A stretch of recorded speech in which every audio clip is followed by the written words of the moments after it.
We have been very clear to the Assad regime that a red line for us is we start seeing a whole bunch of chemical weapons moving around or being utilized.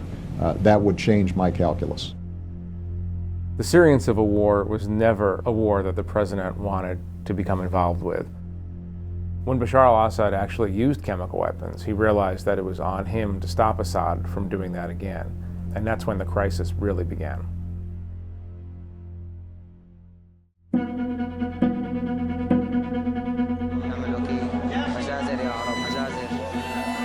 Once the attack occurred on the 21st of August, the president believed, I think at the time, that he was going to go carry out a punitive strike. The notion that everybody was discussing was an attack on the Army units, Air Force units that were doing the delivery of these weapons, so that a message would be sent to the Assad regime that you can't do this. As previous storms in history have gathered, when unspeakable crimes were within our power to stop them, we have been warned against the temptations of looking the other way. Various administration officials are making speeches, most notably John Kerry making a very kind of robust speech calling for intervention. It is directly related to our credibility and whether countries still believe the United States when it says something. Obama is thinking all this week, I have to do this. I promised to strike against Assad. A message needed to be sent to Bashar al-Assad not to violate the international norm prohibiting the use of chemical weapons. The huge national security apparatus started moving toward a war footing.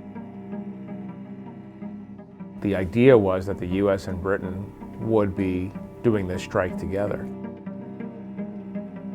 Russia and China say no to war. So do I and most people in this country. Parliament, to everyone's surprise, rejected.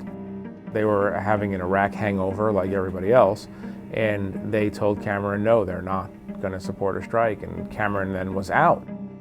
I don't know what that phone call was like between Cameron and Obama, but it could not have been pleasant.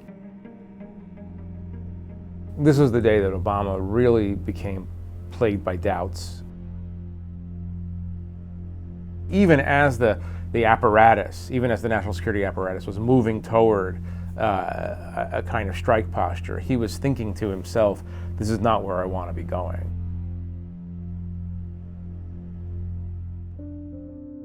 At a certain moment in the afternoon, he took Dennis McDonough, who was his chief of staff, for an hour-long walk across the South Lawn, and Obama essentially rehearses some of his arguments, he recounts some of his doubts.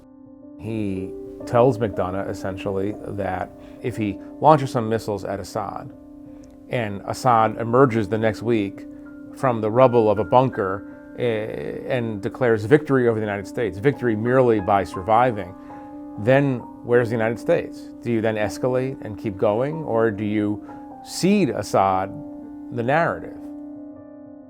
Now the strike was going to happen the next day, so it was a pretty climactic moment when he comes back from the South Lawn into the Oval Office, gathers the national security team, and tells them of his feelings, and there was a long back and forth. The president felt that his whole administration had not thought through some of the consequences of what they were planning to do, and that's why at a very, very late moment he put the brakes on. I will seek authorization for the use of force from the American people's representatives in Congress. I think it's devastating to the United States, its credibility.